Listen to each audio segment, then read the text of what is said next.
దైవ గ్రంథంలో నుండి నిర్గమాకాండం 19వ అధ్యాయం 5వ వచనం. మాస్టర్ గారు కూడా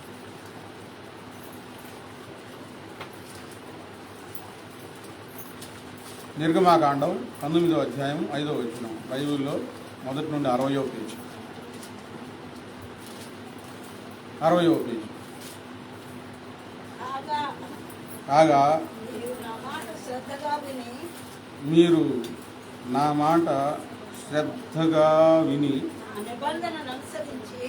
నా నిబంధనను అనుసరించి నడిచిన యెడల మీరు సమస్త దేశ జనులలో నాకు స్వకీయ సంపాద్యమవుదురు.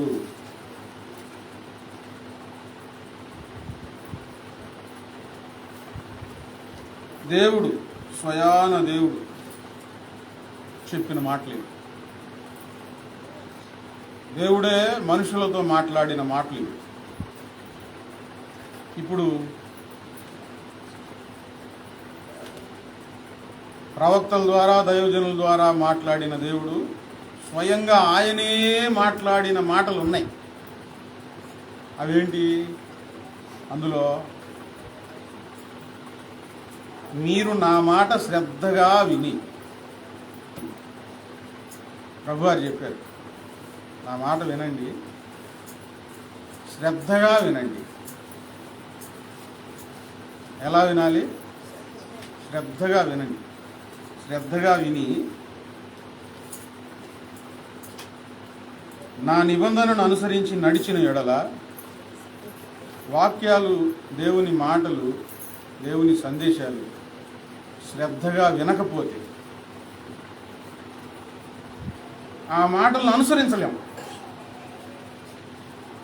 శ్రద్ధగా విన్నవారికి ఆశ కలిగిద్ది, ఇలాగ నేను చెయ్యాలి, ఇలాగ నేను నడవాలి అని. శ్రద్ధగా వినకపోతే, ఇప్పుడు ఇంట్లోనే మీరు ఎవరినో ఒకళ్ళు పిలుస్తారు, ఏదో చెప్తా ఉంటారు. వాళ్ళు మీ మాటలు శ్రద్ధగా వింటంటే ఇంకా 2 మాటలు చెప్పాలనిపించింది, ఇంకొక పని చెప్పాలనిపించింది. ఇటు మాట్లాడుతూ ఉంటే, అట తిరుగుతూ ఉంటే కొంతమంది చేసే పని. ఇళ్లలో సంగతి చెప్తున్నాను. ఒకటి మాట్లాడుతూ ఉంటే ఏది పట్టి పట్టినట్లుగా నాకెందుకులే అన్నట్లు తిరుగుతూ ఉంటే చెవికి ఎక్కవు, చేయలేరు ఆ పని. ప్రభువారు ఎందుకో కోరుకున్నారు. ఆయన ఎందుకు కోరుకున్నాడు? నా మాట మీరు శ్రద్ధగా వినాలని. ఆయన కోసం కాదు, మన కోసం, మన బాగోగుల కోసం, మన క్షేమం కొరకు. దేవుని మాటలు ఎలా వినాలి? ఇప్పుడు ఎందుకు వినాలి శ్రద్ధగా? ఎందుకు వినాలి? ఆయన గొప్పవాడు, మహాఘనుడు, వర్ణన కందని దేవుడు, పరిశుద్ధుడు. అందుకని ఆయన మాటలు మనము శ్రద్ధగా వినాలి. రెండవది, ఎందుకు శ్రద్ధగా వినాలి అనంటే, ఆయన చెప్పేది మన కోసం కాబట్టి. అదండి అర్థం. ఎవరి కోసం? ఇప్పుడు నేను వాక్యం చెప్తా ఉంటాను, నా కోసమా మీకోసమా? మీరు శ్రద్ధగా వినకపోతే, ఒక్కొక్కళ్ళు కొన్ని చోట్ల చెవులో పొలాలు పెట్టుకొని కళ్ళు మూసుకొని వింటా ఉంటారు. శ్రద్ధగా విన్నట్టేనా? కళ్ళు మూసుకొని ఎక్కడికో వెళ్ళిపోతారు కాసేపు వాక్యం చెప్తా ఉంటే. ఎక్కడికి వెళ్తారో తెలియదు, పరధ్యానంలోకి వెళ్ళిపోతారు. సరే, కళ్ళు మూసుకుంటే మూసుకున్నారు. ఆ పరధ్యానం అంటే ఏంటి? ఇక్కడ పెడితే, వాక్యం మీద పెడితే బాగుంటుంది.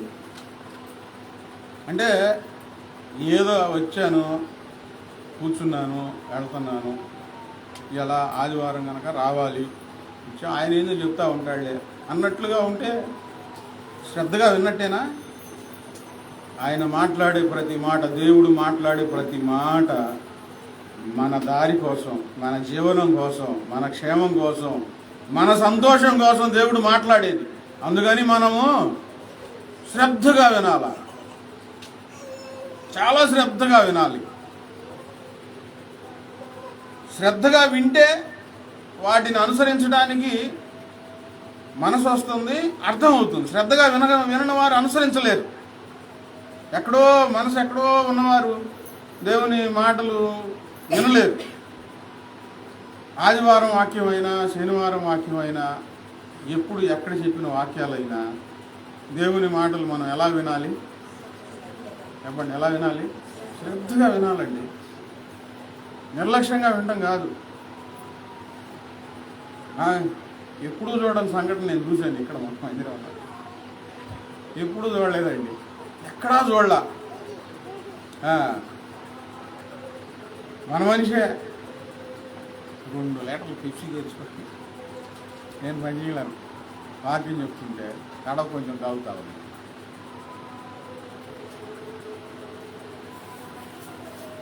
మంచినీళ్ళు తాగుతా ఏంటా? మంచినీళ్ళు అనుకున్నాను నేను. ఇక్కడ మందిరం వెబ్సైట్ తాగుతాను ఏంటన్నా, మళ్ళీ తాగుతుంది. ఇప్పుడు చెప్పి నాకు ఎట్లా ఉండిద్ది? ఇక నేను కూడా సీసా ఒకటి తీసుకొని ఇటు తాగుతా, మళ్ళీ నేను కూడా చెప్తా ఉండాలి.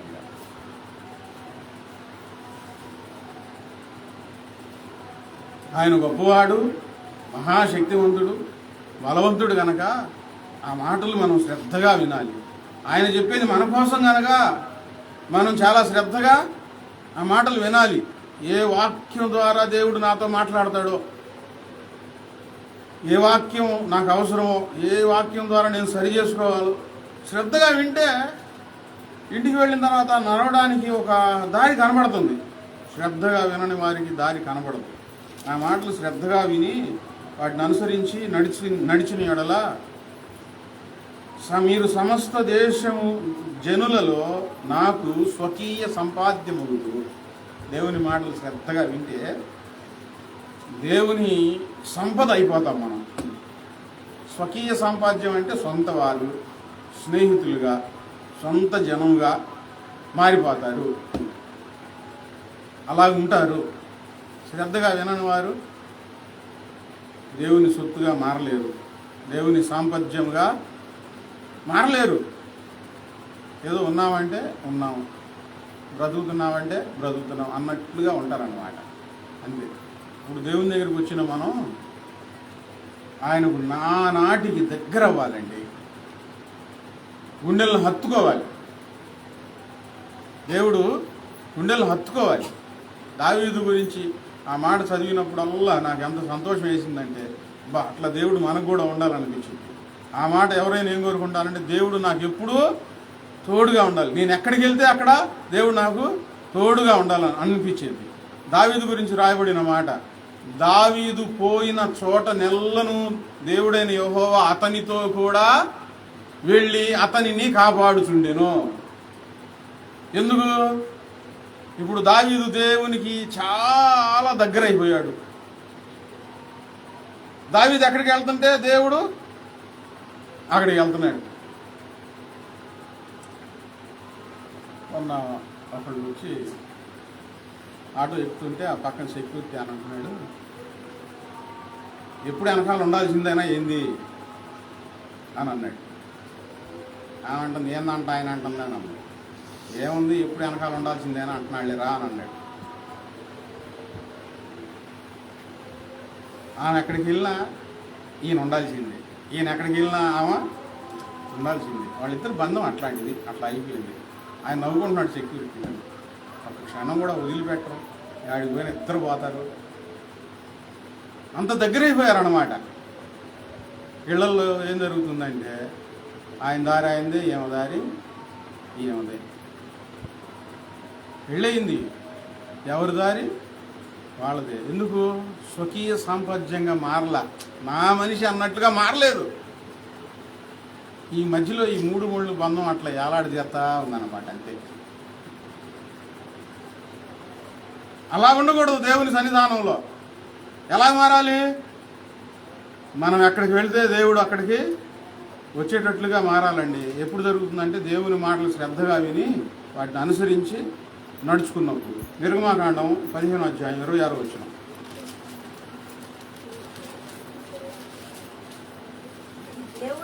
దేవుడైన యెహోవా మీ దేవుడైన యెహోవా వాక్కును శ్రద్ధగా విని.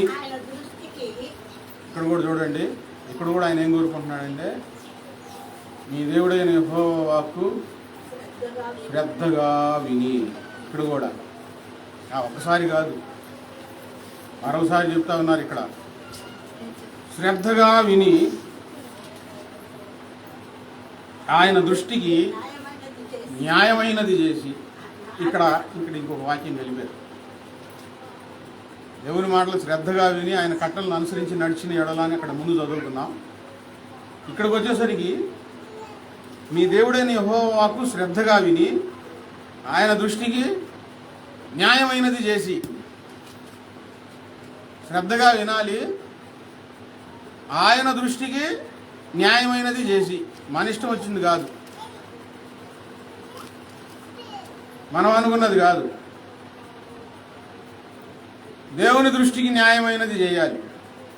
సంఘంలో, ఇంట్లో, పొరుగు వారితో దేవునికి ఏది న్యాయమైతే అదే మనం చేయాలి. ఇక మనం అనుకున్నది ఏది చేయకూడదు. మన ఇష్టాలు ఎక్కడ జరగకూడదు. నేను అనుకున్నానులే, ఏం కాదులే, చేస్తే ఏం కాదులే అన్న మాటలు రాకూడదు. దేవుని దృష్టికి న్యాయమైనది చేయాలి. కుటుంబస్తులతో, పిల్లలతో నేను న్యాయంగా ప్రవర్తిస్తున్నానా లేదా, మన బాధ్యత అది. దేవుని న్యాయం భార్య దగ్గర జరుగుతుందా లేదా? కుటుంబం గురించి ముందు మన కుటుంబంలో నుంచి మొదలవ్వాలి. భర్త దగ్గర దేవుని న్యాయం నాలో జరుగుతుందా లేదా? పిల్లల దగ్గర, తర్వాత పొరుగువారి పట్ల దేవుని దృష్టిలో నేను న్యాయంగా నడుచుకుంటున్నానా లేదా? మనం చేసేది చేసి ఏమైందిలే అనుకుంటే దేవుడు ఊరుకోడు. అది న్యాయం కాకపోతే ఆయన మనల్ని కూడా దండిస్తాడు, శిక్షిస్తాడు. అందుకని చాలా శ్రద్ధగా ఆయన మాటలు వింటూ ఉంటే మనకు అన్నీ అర్థమవుతూ ఉంటాయి. అక్కడ ఒక మాట విని మళ్ళీ ఎటో వెళ్ళొచ్చి ఇంకొక మాట వింటూ ఉంటే వాక్యం అర్థం కాదు. ఒక అమ్మాయి ప్రార్థనకి వచ్చింది. వెళ్ళొచ్చారమ్మా ప్రార్థనకి అంటే వెళ్ళొచ్చామన్నయ్య. ఏం వాక్యం చెప్పారంటే అసలు ఒక్క మాట తీసుకున్నాడు అన్నయ్య, ఎంత చెప్పాడు, చాలా బాగా చెప్పాడు అన్నయ్య అన్నది. ఏం వాక్యం చెప్పాడండి? గుర్తులేదు అన్నయ్య అన్నది. చాలా బాగా చెప్పాడంటే విన్నట్టే కదా, విన్నారా లేదా? మరి చాలా బాగా చెప్పిన వాక్యం శ్రద్ధగా ఎందుకు వినలా? వింటే గుర్తుండద్దు కదా. ఏం వాక్యం చెప్పారమ్మా అంటే గుర్తులేదన్నయ్య అని చిన్న నవ్వు నక్కి. అంటే ఆయన బాగా చెప్పిన సంగతి అర్థమైందిలే కానీ ఏం చెప్పాడో అర్థం కాల. అందుకే శ్రద్ధగా వింటే దేవుని దృష్టికి న్యాయమైనది మనం చేయగలుగుతాం. శ్రద్ధగా వింటే ఆయన కట్టడలను అనుసరించి నడుచుకోగలుగుతాం. శ్రద్ధగా వింటే ఆ వాక్యం మన హృదయాన్ని తాగుతుంది, మనల్ని ఆ వాక్యం సరిచేస్తుంది. లోపల ఆయన దృష్టికి న్యాయమైనది చేసి ఆయన ఆజ్ఞలకు విధేయులై ఆయన కట్టడలన్నిటినీ అనుసరించి నడిచిన ఎడల నేను ఐగుప్తీయులకు కలగజేసిన రోగములలో ఏదియు మీకు రానియ్యను. ఒకటేమో నా మాట మీరు శ్రద్ధగా వింటే మీరు నా స్వకీయ సంపాద్యం అవుతారు. రెండు, నా మాట మీరు శ్రద్ధగా విని నా దృష్టికి న్యాయంగా నడుచుకుంటే రోగాలు, ఐగుప్తీయులకు నేను రోగాలు కలగజేశాను, అవి మీకు నేను ఏవి రానియ్యను. ఒకటేమో దగ్గర సంబంధం గురించి మాట్లాడారు ప్రభువారు, మీరు నాకు దగ్గర అవుతారు అని మాట్లాడారు, స్వకీయ సాంపాద్యం అవుతారని. రెండవది రోగాల గురించి మాట్లాడుతూ ఉన్నారు. రోగాలు నేను మీకు రానియను. ఇప్పుడు మన జీవిత ప్రయాణాన్ని, ఆత్మీయ ప్రయాణాన్ని ఆటంకపరిచే ఇబ్బందులు పెట్టేయిందంటే రోగాలు. చిన్నవి కానివ్వండి, పెద్దవి కానివ్వండి. ఆరోగ్యం ఉందనుకోండి నిండుగా, గబాగబా వెళ్ళగలుగుతాం, గబాగబా పని చేయగలుగుతాం, సుఖంగా నిద్రపోగలుగుతాం, సుఖంగా లేచి కడుపు నిండా తినగలుగుతాం. రోగాలు ఉంటే కడుపు నిండా తినలేము, కంటి నిండా నిద్రపోలేము. అన్నీ చకచక ఏ పనులు మనం చేసుకోలేం. దేవుడు అంటున్నాడు ఆ రోగాలు నేను మీకు రానియను అని అంటున్నాడు. ఎవరైనా ఈ మాట చెప్పగలుగుతారా? రోగాలు నేను మీకు రానియను అని ఎవరైనా చెప్పగలుగుతారా? చెప్పండి. ఇక్కడ దేవుడు మాట్లాడుతున్నాడు రోగాల గురించి. మనిషి ఆశీర్వాదం గురించి, బంధుత్వం గురించి, ప్రేమ గురించి, రోగాల గురించి దేవుడు మాట్లాడాడు. ఇక్కడ రోగాల గురించి మాట్లాడుతూ ఉన్నారు. అనాది కాలంలో మనిషి 965 సంవత్సరాల వరకు బ్రతికారు. వాళ్ళకు రోగాలు లేవు, ఆసుపత్రులు లేవు, రోగాలు లేవు. క్రమేణా రోగాలు రావడం మొదలుపెట్టినాయి. దాని గురించి వైద్య పరీక్షలు, వైద్యం కూడా పెరగడం ప్రారంభమైంది. ఇప్పుడు ఎన్ని ఆసుపత్రుల్లో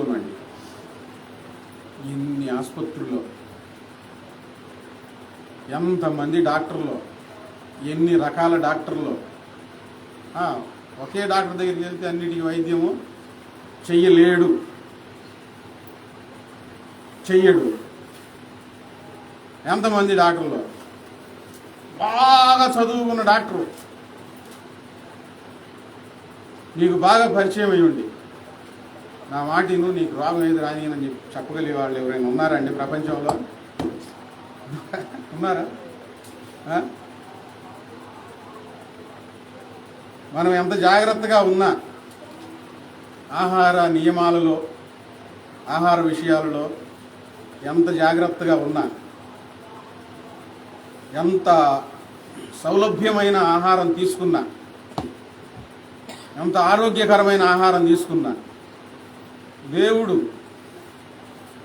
దేవుని దృష్టిలో వారు సరైన జీవితం లేకపోతే, న్యాయమైనది చేయకపోతే, దేవుని మాటలు వినకపోతే, ఆయన సెలవిచ్చాడు అనుకోండి, ఈ ఆహార నియమాలు, ఆరోగ్య సూత్రాలు ఏమి రోగాలను ఆపలేవు. ఆరోగ్యం ఇచ్చేది దేవుడు ఒక్కడు మాత్రమే. దేవుడు ఒక్కడు మాత్రమే మనకు ఆరోగ్యాన్ని ఇవ్వగలిగేది, ఇచ్చేది. ఈ రోగాలు రాకుండా చేసుకోవాలనంటే యెహోవా వాక్కు, మీ దేవుడైన యెహోవా వాక్కు శ్రద్ధగా విని వాటిని అనుసరించి నడుచుకుంటే ఆ రోగాలు దేవుడు దూరం చేస్తాడు. నడుచుకుంటే. ఇప్పుడు ప్రస్తుతం ఉన్న ఈ కలుషితమైన ఆహారం ఎంత తింటున్నామో రోజుకు మనం, ఎంత కలుషితమైన ఆహారం తింటున్నాము. అందువల్లనే 70 సంవత్సరాల్లో ఉన్న వాళ్ళ వల్లే 40 సంవత్సరాల్లో ఉన్నవాళ్ళు ఉంటున్నారు. మోషే గురించి చదివితే మోషే కంటి చూపు తగ్గలేదు, కాలు నొప్పి రాలేదంట మోషేకి. 120 సంవత్సరాలు వచ్చిన చనిపోయే వరకు. మరి ఆసుపత్రిలో ఏం తిండి తిన్నాడో మొత్తానికి. దేవుని మహిమ ఆయన్ను కమ్ముకుంది. దేవుని మహిమలో ఆయన ఉన్నాడు. ఆయన మహిమ ఆయన ఒంటి మీదకి వచ్చింది. ఆయన కంటి చూపు తగ్గలేదు, కాలు సత్తువ తగ్గలేదు. నాకు ఆశ్చర్యం అనిపించింది. ఒక 45 నిమిషాలు 50 నిమిషాలు నేను వాక్యం చెప్తా ఉంటాను. అటు పిల్లలు ఎట్లా కూర్చుంటున్నారు, ఇప్పుడు తినే తిండికి కాలు తిండికి ఎక్కువసేపు కూర్చోలేము. నాకు అదే బాధ, కింద కూర్చోలేస్తుంది. అంత స్థితికి వచ్చేసేసింది. కారణం ఏంటంటే కలుషితమైన ఆహారం మనం తింటున్నా. ఆరోగ్య నియమాలు సరిగ్గా లేకపోయినా దేవుని కృప వలన మనం ఈ మాత్రం బ్రతుకుతూ ఉన్నాం. ఈ మాత్రం దేవుని కృప వలన బ్రతుకుతా ఉన్నాం. మనం వింటున్నాక దేవుని మాట శ్రద్ధగా వింటున్నాక పాస్టర్ గారు మరేంది మాకు ఇంకా జబ్బులు తగ్గలేదారంటే సరిగ్గా వింటున్నావు, అసలు నువ్వు సరిగ్గా అన్నీ పాటిస్తున్నావా? ఈ ప్రార్థన దగ్గరే మీకు నాకు ఎంత గొడవ అవుతుంది అసలు. ప్రార్థనకు రావట్లేదు జరిగిందని. నిజంగా నేను చెప్తా ఉన్నాను, నువ్వు నిజంగా అన్నీ పాటించు, అన్నీ చెయ్యి. నిండు ఆరోగ్యం దేవుడు ఇవ్వకపోతే అప్పుడు చెప్పు. అన్నీ మానుకో. శ్రద్ధగా దేవుని మాట విను. ఏ రోగము నిన్ను అంటదండి, అంటదు. నేను ఇప్పుడు అనుభవిస్తున్నాను దేవుని దగ్గర. ఎంత ఆరోగ్యం పోయిందో, కన్నీరు విడిచాను, దేవుని దగ్గర వెతుక్కొని అడిగాను, ప్రభువా మరలా నాకు ఆరోగ్యం ఇయ్యయ్యా అని. దేవుడు నాకు చాలా సలహాలు చెప్పాడు. వాటిని తింటాం మొదలుపెట్టాను. చిన్నగా మరలా ఆరోగ్యం పెరుగుతూ వచ్చింది. ఒకరోజు కూర్చొని అనుకున్నాను, నేను చేసుకుంటున్న ఈ ఆహార పదార్థాల వల్ల మరలా నాకు ఆరోగ్యం వచ్చింది అనుకుంటుంటే కాదు. దేవుడు సెలవిచ్చాడు, ఆరోగ్యం కలుగునుగాక అని. ఇది నిజం. దేవుడు సెలవిచ్చాడు, ఆరోగ్యము కలుగునుగాక అని సెలవిచ్చాడు. మనం పాటించే ఆహార నియమాలు కాదండి. చదవండి ఒక మాట, సామెతల గ్రంథం, కీర్తనల గ్రంథం 70, ఈ కీర్తనల గ్రంథము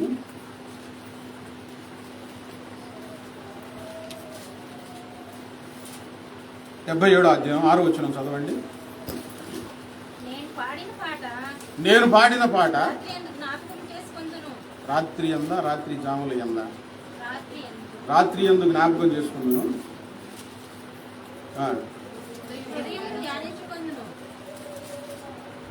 చదువు. దేవా, నా ఆత్మ నీ తీర్పు మార్గములను శ్రద్ధగా వెతికెను. చదువు. ప్రభువు నిత్యము విడనాడునా. చాలు. ఇక్కడ వినండి, దావీదు ఆత్మ దేవుని తీర్పులను, నా ఆత్మ నీ తీర్పు మార్గము శ్రద్ధగా వెదికెను. నా ఆత్మ నీ తీర్పు మార్గమును శ్రద్ధగా వెదికెను. రోగాలు ఉంటున్నాయి, దేవునికి దూరంగా ఉంటున్నాం, ఆశీర్వాదం రావట్లేదు, నష్టాలు జరుగుతున్నాయి, దేవుని దగ్గరే ఉన్నాం కదా, దేవుడు సహాయం చేయట్లేదు ఏంటి, ప్రార్థన చేసుకుంటున్నాం కదా, మా ప్రార్థన చేసుకుంటున్నా దేవుడు ఆలకించట్లేదు ఏంది అని దేవుని దగ్గరికి వెళ్ళి దేవుని తీర్పు మార్గములను శ్రద్ధగా వెతికాడు. ఎలా వెతికారు? ఎందుకు జరుగుతుంది, ఏమి లోపం ఉంది, నష్టం ఎందుకు జరుగుతుంది వెతికితే ఆ ధర్మశాస్త్రంలో దేవుడిచ్చిన తీర్పులలో దావీదు గారికి దారి దొరికిందండి. ఇప్పుడు మనం దేవుని దగ్గర శ్రద్ధగా వెతకాల, ఎందుకు ఇలాగ జరుగుతుంది అని, నా అవిధేయతలేంటి అని శ్రద్ధగా వెతికితే వాక్యంలో మన తప్పులు మనకు తెలుస్తాయి. అవి విడిచిపెట్టామనుకోండి, రోగాలు పోతాయి, ఆశీర్వాదము వస్తుంది. ఆశీర్వాదం వస్తుంది, రోగాలు పోతాయి. దేవుడు సెలవిస్తాడు. విశ్వాసులముగా దేవుని పిల్లలంగా మన ఒంట్లో ఏదైనా బలహీనత ఉంది అంటే, నేను ఒకటి చెప్తున్నాను, కలుషితమైన ఆహారం ప్రతిరోజు మనం తింటున్నాం కారణం ఒకటి. రెండవది, దేవుని యొక్క ఉగ్రత ఏదైనా నీ మీద ఉన్నదా, దేవునికి విరోధంగా నడుస్తుండటం వల్ల ఈ అవయవాలు ఎక్కడైనా చిక్కులు పట్టినాయా, శ్రద్ధగా వాక్యంలో వెతుక్కుంటే అవి కూడా వెళ్ళిపోతాయి. అవి కూడా. నేను అనుభవించి చెప్తా ఉన్నాను. తర్వాత ఆరోగ్యం ఎట్లా ఉంటుందో తర్వాత సంగతి నేను అనుభవించి చెప్తా ఉన్నాను. గర్వం, కోపం, మొండితనం, కుళ్ళు, పంతాలు, ఇవన్నీ దేవుని తీర్పు మార్గంలో ఏమి చేస్తే ఏమి శిక్ష వస్తుందో వెతుక్కోవాలి, శ్రద్ధగా వెతకాలి దేవుని వాక్యంలో.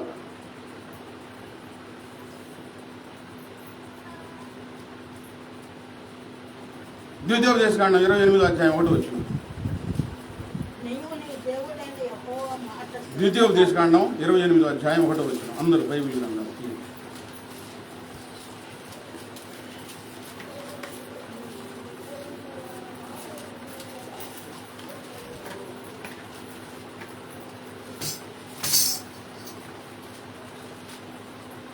తీసారా? ఇప్పుడు చదువమ్మా. నీవు నీ దేవుడైన యెహోవా వాక్కు శ్రద్ధగా వినిన ఎడల. ఇక్కడ మరలా మూడోసారి. ఒకటి, శ్రద్ధగా వింటే మీరు నా స్వకీయ సాంపాద్యం అవుతారు. శ్రద్ధగా వింటే రోగాలేవి నేను మీకు రానివ్వను. శ్రద్ధగా వింటే ఆ కింద వచనంలో రాయబడి ఉండిద్ది. ఆ వచనంలో చివర సమస్త జనముల కంటే నేను నిన్ను హెచ్చిస్తాను. దేవుని మాటలు శ్రద్ధగా వింటే దేవుడు హెచ్చిస్తాడండి. అందరికంటే ఒకళ్ళ మీ ఇంట్లో వారికంటే అని అంటలా, సమస్త జనముల కంటే నిన్ను హెచ్చిస్తా. అందుకేగా మొత్తుకునేది. బాగా వినండి, జాగ్రత్తగా వినండి, శ్రద్ధగా వినండి. దేవుడు ఎందుకు చెప్తున్నాడంటే మన కోసం. దేవుడు హెచ్చిస్తాడు. శ్రద్ధగా దేవుని మాటలు వింటా ఉంటే ఎవరు ఆపలేదు. అణగారిపోయి ఉండకూడదు. దేవుని తీర్పు మార్గములు శ్రద్ధగా వెతికి, ఎక్కడ నేను బలహీనంగా ఉంటున్నానని వెతికి కనుగొని దేవుని దగ్గరికి వెళ్ళి, ప్రభువా ఈ విషయంలో నాకు లోపం ఉందయ్యా, సరిచేయవా నాయన, సహాయం చేయి ప్రభు అని దేవుని దగ్గర అడిగితే ఆయన ఏం చేస్తాడంటే హెచ్చించడం మొదలు. తెలుసుకోవాలి దేవుని దగ్గర. హెచ్చించబడాలా, తగ్గించబడాలా? చెప్పండి. బడాలి అనే మాట వినబడుతుంది. బడాలి అనేది వినబడుతుంది. తగ్గించబడాలా, హెచ్చించబడాలా? ఎవరికైనా ఆశ ఉంటుందండి హెచ్చించబడాలని. కీర్తనల గ్రంథంలో తీయొద్దు, 78వ అధ్యాయంలో అనుకుంటా, ఆయన ఒకరిని హెచ్చించును, ఒకరిని తగ్గించు. ఎవరిని హెచ్చిస్తాడు? ఆయన మాటలు శ్రద్ధగా విని వాటి ప్రకారం నడుచుకునే వారిని దేవుడు హెచ్చిస్తాడు, ఉన్నతంగా హెచ్చిస్తాడు. మన కష్టం చేత మనం హెచ్చించబడలేం. ఏమవుతుందో తెలియదు. మీరు వేకునే బయలుదేరి వెళ్ళి సాయంత్రం వరకు కష్టపడటం వ్యర్థమే. ఆయన తన ప్రియులకు ఉచితముగా ఆహారం అందిస్తూ ఉన్నాడని రాయబడి ఉంది. ఆయనకు ప్రియంగా మారితే ఉచితంగా పొద్దున్న వెళ్ళిపోయి బాగా కష్టపడి సాయంత్రం వచ్చేసి మళ్ళీ పొద్దున్నే పోయి అదంతా వ్యర్థమే. ఆయన ప్రియులకు ఆయన ఉచితముగా ఈవులను ఆహారమును ఆయన అందిస్తూ ఉన్నాడు. ఆయన ఇవ్వాలనుకుంటున్నాడు అంతే. అంతా ఆయన చేతిలో ఉంది. బంగారం ఆయనదే, వెండి ఆయనదే, ధనము ఆయనదే. ఆయన ఇవ్వాలి అనుకున్నాడు అనుకోండి, ఒక్క సెకను పట్టదు. మనం కళ్ళు మూసుకొని కళ్ళు తెరిసే లోపు మన కళ్ళ ఎదురు ఏముంటాయో తెలియదు. అంత సౌఖ్యం వస్తుంది మన ఎదుటికి ఆయన హెచ్చిస్తే. మనుషులు ఎవరు మనల్ని హెచ్చించలేరు. మనుషులు ఎవరు మనల్ని పైకి తీసుకొని రాలేరు. దేవుడు మనల్ని హెచ్చించాలి. దేవుడు మనల్ని దగ్గరగా తీసుకోవాలి. దేవుడు మన రోగాలు తీసివేయాలి. దేవుడు మనల్ని హెచ్చించాలండి. నేను మిమ్మల్ని హెచ్చించలేను, మీరు నన్ను హెచ్చించలేరు. ఒకరినొకరు ఎవరు మనం అలా చేయలేము. మన అందరిని హెచ్చించేది ఎవరు? దేవుడు. ఆయన ఒకరిని హెచ్చించును, ఒకరిని తగ్గించును. ఒకరిని ఎందుకు తగ్గిస్తాడు? గర్వంతో అహంకారంతో ఉన్న వాళ్ళని దేవుడు తగ్గిస్తాడు. దీనత్వంతో అణిగి ఆయన మాట వింటా ఉంటే, శ్రద్ధగా వింటా ఉంటే ఆయన ఏం చేస్తాడు? హెచ్చిస్తాడండి. ఇర్మియా గ్రంథం 35:14. ఇర్మియా గ్రంథం 35:14.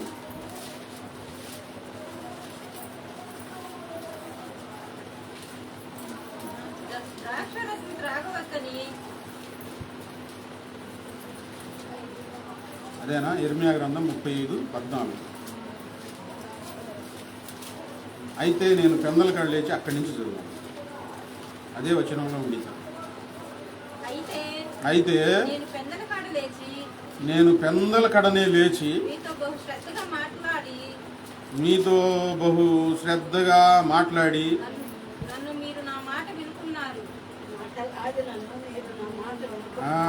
మాటలాడినను మీరు నా మాట. దేవుడు ఎట్లా మాట్లాడుతున్నాడు ఇప్పుడు మనుషులతో? చెప్పండి, ఎలా మాట్లాడుతున్నాడు?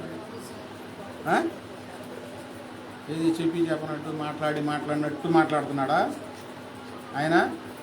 ఇప్పుడు మాట్లాడుతున్నాడు ఎందల కడనే లేచి ఆయనకి ఏదో పని ఉన్నట్లు, ఆయన అవసరతలు ఉన్నట్లు అనుకోవద్దు.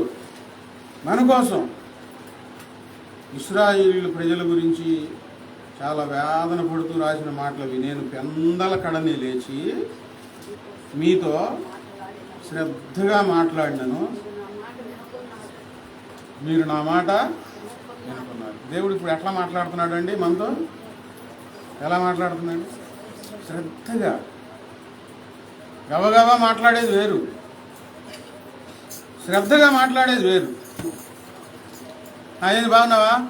సర్లే, తర్వాత కలుస్తాను బాబా, అట్లా మాట్లాడట్లా.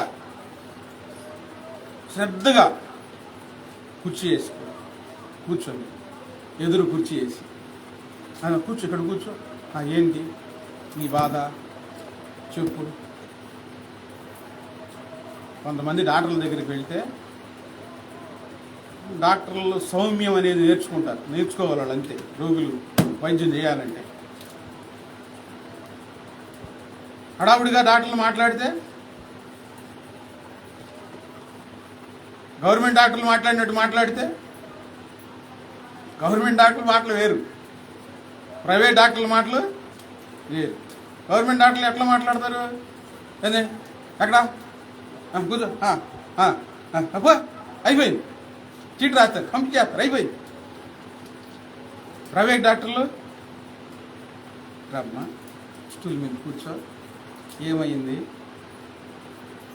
చాలా నిదానంగా శ్రద్ధగా మాట్లాడతారు, శ్రద్ధగా వింటారు. ఈ మా ఎయిడ్స్ ప్రారంభమైన దినాల్లో ఓ సంగతి విన్నా. ఓ పేషెంట్ డాక్టర్ గారి దగ్గరికి వెళ్ళాడు. డాక్టర్ గారి దగ్గరికి వెళ్ళి అప్పుడు డాక్టర్లు అందరూ ఏ రోగం వస్తే అదే రోగం నీకు అని చెప్పి డబ్బులు దండుకుంటూ ఉంటారు. ఈయన చెప్తా ఉన్నాడు, ఎక్కడ బాగలేదు, ఏమైంది, అదైందా ఇదైందా అన్నీ అడుగుతా మొత్తానికి చివరికి చెప్పేసరికి అది ఎయిడ్స్ ఏను అని అన్నాడంట. ఎయిడ్స్ అనేసరికి ధనాన్ని కింద పడిపోయాడు. డాక్టర్ గారు ఎదురు కుర్చీలో నుంచి కింద పడిపోయాడు. అరే ఎయిడ్స్ అంటే ఆడు కింద పడ్డా, నీకేంది ఎయిడ్స్ నాకు కూడా ఉందని అన్నాడు. అప్పుడు ఆయన లేచి కూర్చున్నాడు. కొంతమంది డాక్టర్లు ఆప్యాయంగా మాట్లాడతారు, శ్రద్ధగా మాట్లాడతారు. కొంతమంది ఇళ్లలో శ్రద్ధగా మాట్లాడుతూ ఉంటారు.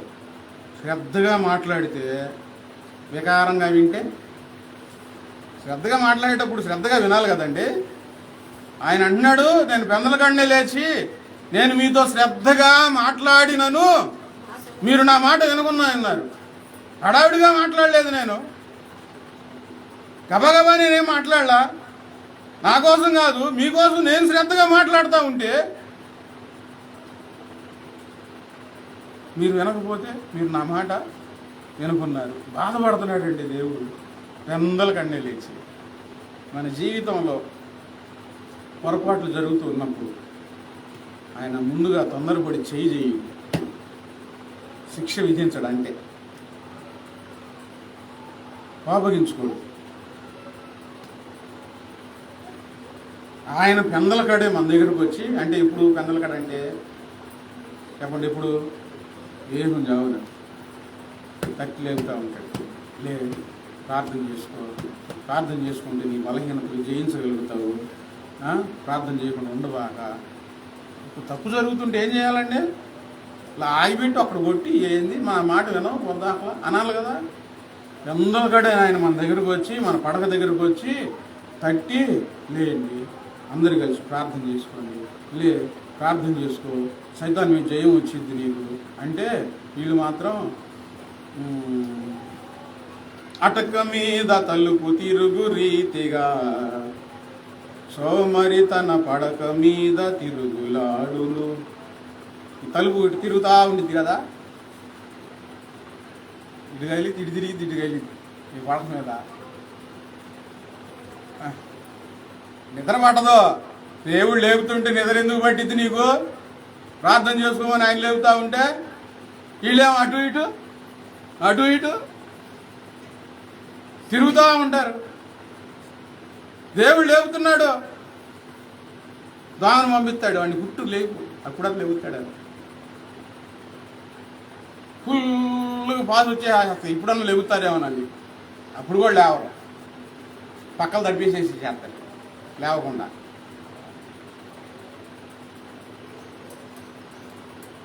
దేవుడు ఎన్ని ప్రయత్నాలు చేస్తున్నాడో శ్రద్ధగా మాట్లాడటానికి. దేనికి? ప్రమాదం రాబోతుంది, గుంటలో పడిపోబోతున్నావు, భయంకరమైన విషయాలు జరగబోతున్నాయి, లేచి ప్రార్థన చేయి. నా అనుభవంలో ఇదే సంఘటనలు నాలో జరుగుతున్నాయండి. ఇప్పుడు నేను చెప్పినవన్నీ అయ్యే, ఎవరికేం చెప్పలా. షాప్ మీద పండుకొని ఉన్నాను నేను. షాపు కిందకు నీళ్ళు వచ్చేస్తున్నాయి. ఆ నీళ్ళు ఒక్కంటి తిట్ట చూస్తే చాలా వరద ఉంది. నేను ఇంకా షాప్ మీద పండుకొని ఉన్నాను. లేవట్లా. అట్లా తడి తగలను ఉలిక్కి పడి లేచాను. లేదు చూస్తే ఏం కనపట్ల, నీళ్లు లేవు, ఏం లేవు, షాపు లేవు. ఏం చేయాలా? లేచి ప్రార్థన చేయొద్దు, మళ్ళీ పడుకున్నాను. షాపు లేదు, నీళ్ళు లేవు. ఆ 2-3 వారాల తర్వాత భయంకరమైన శోధనలు వచ్చినాయండి. అప్పుడు లేదు, ప్రభువా నువ్వు లేపినప్పుడు లేవలేదయ్యా. దేవుడు ముందు లేపినప్పుడు లేవాలిగా. ఎన్ని పరిస్థితుల్లో ఇరుక్కున్నాను. మళ్ళీ ఒంటరిగా పోరాడాల్సి వచ్చింది, అటు ఇటు పరిగెత్తాల్సి వచ్చింది. ఆయన శ్రద్ధగా ఎందుకు మాట్లాడతాడు నీతో? ఎప్పుడు చెప్పండి, ఎప్పుడు? పెందల కన్నే లేచి. ఇంకో సంఘటన దేవుడు గుర్తు చేసాడు, చెప్తున్నాను వినండి. అప్పుడు నా దగ్గర 60-70 కోళ్ళు ఉండేవి. పెద్ద వాన వచ్చింది. ఎలా అరగంటలో వదిలేద్దాం, దేవుడు గుర్తు చేస్తాడన్నా. కోళ్ళన్నీ యువతలకి చేర్చా, 70 కోళ్ళు. వీళ్ళని కూడా తీసుకొని వచ్చేసాం. ఈ అమ్మాయి పోయి ఆ నైటు వర్షం రాకముందు నైట్ తుఫాన్ వచ్చిందని వర్షం కురుస్తుంటే ఆ డాబా అద్దెకి తీసుకున్నాను. చక్కగా పండుకున్నాం. వీడు కదిలితే లేచి గోల్గోల్ చేస్తున్నాడు. చిన్నవాడు బ్యా అని ఎడుతున్నాడు. ఏడబాకరా అని చెప్పి పండుకుంది. మళ్ళీ లేచాడు, మళ్ళీ బ్యా అని ఎగుతున్నాడు. వాడికి నిద్ర పట్టట్లా. ఎందుకు నిద్ర పట్టలేదో తెల్లారి తెలిసింది. వాడు లేచి ఏడ్చినప్పుడల్లా నా మనసులో అనిపిస్తుంది, లేచి ప్రార్థన చేసుకోవాలి, లేకున్నా నేను కాసేపు ఆగి చేసుకున్నావాలి అని అనిపిస్తుంది. నేను కూడా అటు ఇటు తిరుగుతా ఉన్నా. ఈడు ఏడుతురా ఉన్నాడు. నిద్ర పట్టట్లో నిద్రపోని ఇట్లా పెద్ద తుఫాను మొదలైపోయింది. నా ప్రేరేపణకు నేను 5వ సారో 6వ సారో లోబడ్డా. ఎందుకు ఇట్లా అనిపిస్తుంది కదా, ఈ పిల్లోడు ఎందుకు ఏడుస్తున్నాడు అని. ఏం జరగబోతుందో తెలియదుగా. అప్పుడు లేచి ప్రార్థన చేయడం మొదలుపెట్టాను. మా గురించి ప్రార్థన చేస్తా ఉంటే ఏదో జరగబోతుంది అనిపిస్తుంది. లోపల అర్థం కావట్లా. సరిగ్గా అర్థం చేసుకుంటే అర్థం అయ్యింది. పెద్ద తుఫాను వచ్చేసి తెల్లారేసరికి ఫౌండేషన్ మీద ఎంతలోది వచ్చింది. కోళ్ళు తిరిగి చేర్చా, పిల్లల్ని చేర్చాం. ఒక టైల్ కొట్టు. ఈ అమ్మాయి ఎవరు వచ్చింది. ఈ అమ్మాయి పోయి నేను సామాన్ చూసి వస్తున్నాను, రాఘవల్ బాబాయ్ ఉన్నాడుగా వెళ్తానని చెప్పి పోయింది. చిన్న మోకాళ్ళ లోతులో నీళ్ళు నుంచి ఆ ఇంట్లోకి వెళ్ళింది. ఇట్లా దుప్పటి తీస్తే మన ఇటు తంపి అక్కడ 6 అడుగులు నల్ల తాసులు ఇల్లు నిండిని. ఈ అమ్మాయి ఒక్కటే పోయింది. నేను బొట్టుకాడున్నాను. ఏం కదిలిచ్చినా ఈ కొండల్లో దుప్పట్లలో అన్నిట్లో దాక్కున్నాయి వచ్చేసేసి. అద్భుతం ఏంటంటే ఆ రోజు సాయంత్రం దేవుడు ఎందుకు లేపాడంటే, ప్రార్థన చేయరా బాబు, పాములు రాబోతున్నాయి, ప్రాణాపాయం ఉందని దేవుడు లేపుతా ఉంటే నేనేమో అడుగు తిరుగుతున్నాను, ఈడు ఏడుతూ ఉంటే ఈయన్ని బాతున్నాను. పడుకోరా, ఆయన బాధ్య వాడింది పడుకుంటాడు. దేవుడు లేపుతా ఉంటే పెమ్మల కాడ లేచి ఆయన ఎట్లా మాట్లాడుతున్నాడు శ్రద్ధగా. మనకు రాబోయే పరిస్థితులు తప్పించడం కోసం దేవుడు ఆయనకు తెలుసు కాబట్టి భవిష్యత్తు రేపేం జరగబోతుంది ఆయనకు తెలుసు కాబట్టి పెందల కన్నే మాట్లాడుతూ శ్రద్ధగా మాట్లాడుతూ ఉంటే ఏముంది ఆయన అందుకు చెప్తాడు. ఎంత ప్రమాదం ఎదుర్కోవాల్సి వచ్చిందో తెలుసా? నేను పెందల కడని లేచి శ్రద్ధగా నేను మీతో మాట్లాడినాను, మీరు నా మాట వినకై ఉన్నారు. ఇర్మీయా గ్రంథంలో 23వ అధ్యాయంలో అనుకుంటా, నా మాట వినకపోవడం నీకు బాల్యం నుండి వాడుగా అని రాసి ఉందండి. దేవుని మాట వినకపోవడం. దేవుడు శ్రద్ధగా మాట్లాడితే మనం ఎట్లా వినాలి? శ్రద్ధగా వినాలి. ఆ రోజు పెద్ద గండం ఆ పాముల్లో నుంచి బయటపడింది. లేదా ఆ రోజు దేవుని సంకల్పం ఉంది బతకాలని. మనం బ్రతకాలని దేవుని సంకల్పం ఉంది. దేవుళ్ళు బాగా బ్రతకాలని దేవుని సంకల్పం ఉంది. అందుకని నేను శ్రద్ధగా మాట్లాడితే నువ్వు ఎట్లా వినాలి? శ్రద్ధగా విను.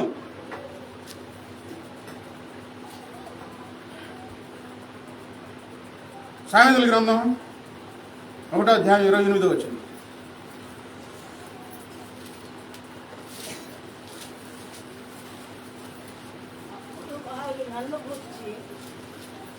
సామెతల గ్రంథం 1వ అధ్యాయం 28వ వచనం.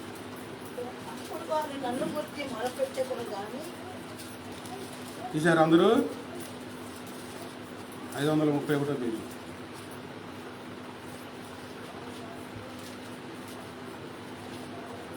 అప్పుడు వారు నన్ను గూర్చి మొరపెట్టుదురు గాని నేను ప్రత్యుత్తరం ఇయ్యకుందును,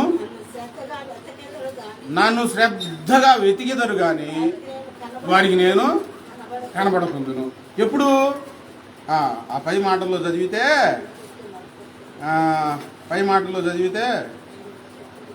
21వ వచనంలో నుంచి 21వ వచనంలో, నా గద్దింపు విని తిరుగుడి, ఆలకించుడి, నా ఆత్మ మీ మీద కుమ్మరించుదును, నా ఉపదేశం మీకు తెలుపు, నేను పిలవగా మీరు వినకపోతుంది. శ్రద్ధగా పిలిస్తే వినలా, శ్రద్ధగా మాట్లాడితే వినలేదు. నేను చెప్పిన బోధ ఏమీ మీరు వినక త్రోసివేసితిరి. దేవుడు చెప్పిన బోధ ఎవరి ద్వారా చెప్తా ఉన్నాడు? దైవజనుల ద్వారా. ఆ బోధ చెప్తా ఉంటే నేను చెప్పిన బోధ ఏమీ వినక మీరు త్రోసివేసితిరి. దేవుడు మిమ్మల్ని ఆశీర్వదిస్తాడు. వచ్చే నెలలో ఆశీర్వదిస్తాడు, వచ్చే సంవత్సరం ఆశీర్వదిస్తాడు. ఇదిగో నాకు కనబడుతుంది, ఏదో కిలో బంగారం ఎవరికో వస్తున్నట్టు కనబడుతుందని చెప్తే అబ్బాయి ఎంత ఉత్సాహంగా ఉండిద్దో మీకు. ప్రార్థనే లేదు, ఆ మాటలు ఎట్ట చెప్పాలా? సరైన క్రమశిక్షణ లేదు, క్రమం లేదు, ఆ మాటలు ఎట్ట చెప్పాలా? దేవుడు క్రమంలో పెట్టడానికి సందేశాల ద్వారా సంధిస్తూ చెప్తా ఉంటే నేను చెప్పిన బోధ ఏమీ వెనక మీరు త్రోసివేసి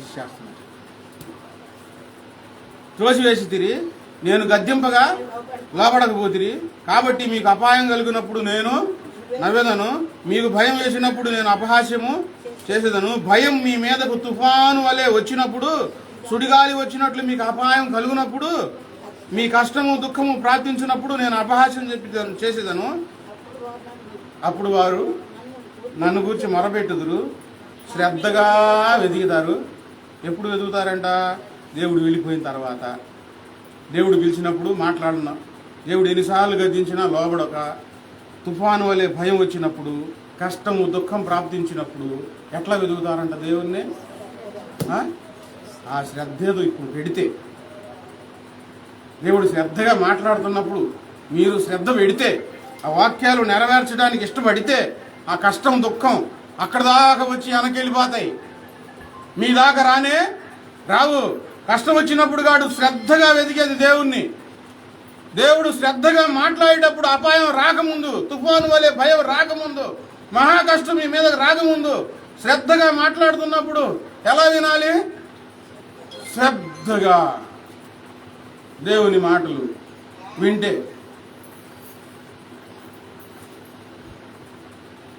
అద్భుతాలు మన జీవితాల్లో జరుగుతాయండి. ఆశ్చర్యమైన కార్యాలు ఆయన చేస్తాడు. వచ్చిన శోధనలు శ్రమలన్నీ అలా దూరంగా వెళ్ళిపోతాయి, మందాక రావు. సామెతల గ్రంథంలో కదా ఇప్పుడు మనం చదివింది చూడండి. ఈ మళ్ళా కీర్తన గ్రంథం 77:6. అదే ఇందాక చెప్పుకుంది, నా ఆత్మ నీ తీర్పు మార్గము శ్రద్ధగా, ఇప్పుడే వెతుక్కోండి, శ్రద్ధగా వెతకండి. చివరిగా ఇర్మీయా గ్రంథం 48:10. ఇర్మీయా గ్రంథం 48వ అధ్యాయం 10వ వచనం. యెహోవా కార్యములను అశ్రద్ధగా చేయువాడు శాపగ్రస్తుడగునుగాక. దేవుని మాటలు అశ్రద్ధగా వింటే, దేవుని పనులు అశ్రద్ధగా చేస్తే, ఎట్లా అశ్రద్ధగా ఒక పని దేవుడు మనకు అప్పచెప్పాడంటే మనకు ఆదాయాలు, మన పనులు చాలా మన ఎదుటికి వస్తాయి. వాటిని చూసుకొని దేవుని పని అశ్రద్ధ చేస్తే ఏమొస్తుంది? శాపం వస్తుంది. ఏ కార్యమైనా సరే. వాళ్ళు ఏదో చెప్తారండి, కొంచెం నన్ను ఆసుపత్రి దాకా వదిలిపెట్టారమ్మా, ఇది కూడా దేవుని పనే. కానీ దేవుడు నీకు ఒక పని చెప్పాడు, ఆ పని చెయ్యి. అమ్మ, దేవుడు నాకు పని చెప్పున్నాడు, ఇప్పుడు కుదరదమ్మా, దేవుని పని చేసుకోవాలి. ఇది కూడా మంచి పనే కానీ చెప్పి ఈ పని వదిలిపెట్టి అవతలకి వెళ్తే, నేను ఎవరు వెళ్ళమన్నారు, నేను వెళ్ళమన్నానా అంటాడు దేవుడు. ప్రతి చిన్న పెద్ద పని, దేవుని పని, చిన్నదైనా పెద్దదైనా ఎట్లా చేయాలి చెప్పండి? ఎలా చేయాలి? శ్రద్ధగా చేయాలి. అశ్రద్ధగా చేసే వాళ్ళకి కుటుంబంలో శాపం వస్తుంది. అశ్రద్ధ చేయకూడదు, నిర్లక్ష్యం చేయకూడదు. మన జీవితం జయ జీవితంగా మారాలి అనంటే శ్రద్ధ కావాలి. దేవుని మీద పెట్టవలసిన శ్రద్ధ మన సొంత పనుల మీద పెట్టుకున్నాం అనుకో, దేవుని పనులు ఆగిపోతాయి. యెహోవా కార్యములు అశ్రద్ధగా చేసేవారు శాపం వచ్చేసి అంతే. ప్రార్థన డానికి ప్రార్థన, బైబిల్ డానికి బైబిల్ చదువుకోవడం, దేవుడు ఏదైనా పని చెప్తే ఆ దేవుడు చెప్పిన పని, ఎన్ని పనులు ఉన్నా సరే. ఒక అతను నన్ను వాళ్ళ ఇంటికి ప్రార్థన చేద్దాను రా పాస్టర్ గారిని తీసుకొని వెళ్ళాడు. తలుపు తట్టాడు. అట్లా తలుపు తెరవబడిన వెంటనే ఆ అమ్మాయి మోకాళ్ళ మీద ఉన్నాయి. మోకాళ్ళ మీద ప్రార్థన చేస్తాను. ఆ తపాడాలు, ఆ దుప్పట్లు, అవన్నీ ఇల్లు కూడా గొడవలు ఎక్కడే ఉన్నాయి. మేమేం చేస్తాం? ప్రార్థన చేస్తాం. పొద్దున్నే లేచి ఆయన పంపించేసేసి ఆయన ఇంకా ప్రార్థనలో కూర్చుంది. మనకు చాలా ఆశ్చర్యం వేసింది. చాలామంది సాగులు చెప్పి ఇంట్లో పని అవ్వలేదు, పిల్లలు ఏడిపిస్తున్నారు, పక్కింటి లేదు పని చెప్పారు, వాళ్ళ పని ప్రార్థన. అసలు ముందు దేవుని పని చేసుకో నువ్వు ఇంట్లో, పక్కన వాళ్ళ తర్వాత చెప్పు. కానీ అశ్రద్ధ చాలా నష్టంలో నెట్టివేసింది. శ్రద్ధ పెట్టాలి, శ్రద్ధగా చేయాలి. అశ్రద్ధగా ఏ పని చేసినా నీకు కలిసి రాదు. మొదట దేవుని విషయాల్లో శ్రద్ధగా ఉండు, దేవుని పనిలో శ్రద్ధగా ఉండు, దేవుని వాక్యం వినడానికి శ్రద్ధగా, ప్రార్థన చేసుకోవడానికి నీకు శ్రద్ధ కలగాల. అశ్రద్ధ ఉందనుకో, ఇంకొకళ్ళు చెప్తా ఎంత చెప్పినా వాళ్ళు ప్రార్థన చేసుకోరు. శ్రద్ధ ఉందనుకోండి, మీరే ప్రార్థన చేసుకుంటారు. వెంటనే అమ్మో ఇప్పుడు నేను ప్రార్థన చేసుకోవాలి, ఇప్పుడు నేను బైబిల్ చదువుకోవాలి. శ్రద్ధ లేకపోతే ఎందులోనూ విజయం సాధించలేం. చిన్న ఉదాహరణ, మీరు పొయ్యి కాడ కూర్చొని శ్రద్ధగా ఉంటే వంట బాగా వండుతారా, అశ్రద్ధగా ఉండండి అదేదో ఒకటి అయ్యిద్ది వంట. అవునా కాదునా? చిన్న ఉదాహరణ. శ్రద్ధ పెడితేనే కదా ఇది చక్కగా చేయగలిగేది. శ్రద్ధ లేకపోతే ఈరోజు దేవుని విషయాల్లో ఎంత శ్రద్ధ చూపిస్తున్నావు? యెషయా గ్రంథం 1వ అధ్యాయం 1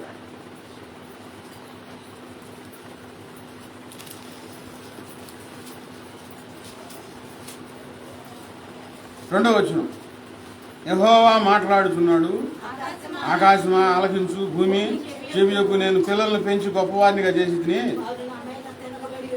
వారు నా మీద తిరగబడి ఉన్నారు. వెనకపోవటం కాదు, ఇప్పుడు ఏందంట తిరుగుబాటు, దేవుని మీద తిరుగుబాటు.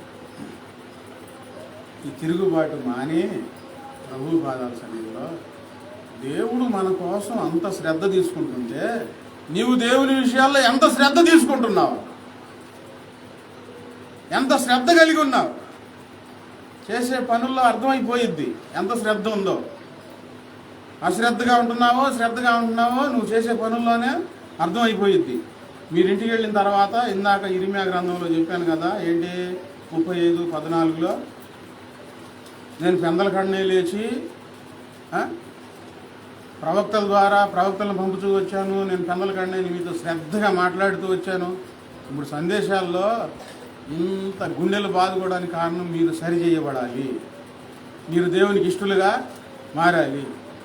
పాషగా చెప్పేది చెప్తాడే, అనుకోని అశ్రద్ధగా ఉంటే ఒకరోజు తుఫాను వలె భయం నీ మీదకి వచ్చినప్పుడు అప్పుడు ఆయన అంటున్నాడు, నేను నవ్వుకుంటాను, నేను మాట్లాడినప్పుడు నువ్వు వినలేక, మీరు శ్రద్ధగా వెతికినా నేను మీకు కనబడను. ఇప్పుడే ఇదిగో నీ ఆత్మీయ జీవితం, నీ మనస్సు, నీ లక్షణాలు, నీ ప్రవర్తన ఎలా ఉంది, దేవుని తీర్పు మార్గములు శ్రద్ధగా వెతికి, ప్రభువా నేను నీలో ముందుకు సాగాలి, నీ చేత ఆశీర్వదించబడాలి. నువ్వు శ్రద్ధగా ఆలకించి వెతుక్కుంటే ఆయన ఏం చేస్తాడు, హెచ్చిస్తాడు, నేను ఆయన తనకు దగ్గరగా చేర్చుకుంటాడు. రోగాల్లో ఏది నీకు రానివ్వడు.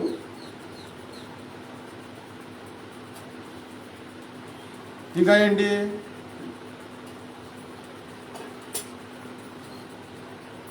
సమస్త జనాల కంటే మిమ్మల్ని అందరికంటే హెచ్చిస్తాడు. మన కోసం అండి ఆయన శ్రద్ధగా మాట్లాడి మోకరించండి, ప్రార్థన చేసుకున్నాం. నిర్లక్ష్యం చేస్తున్నావా?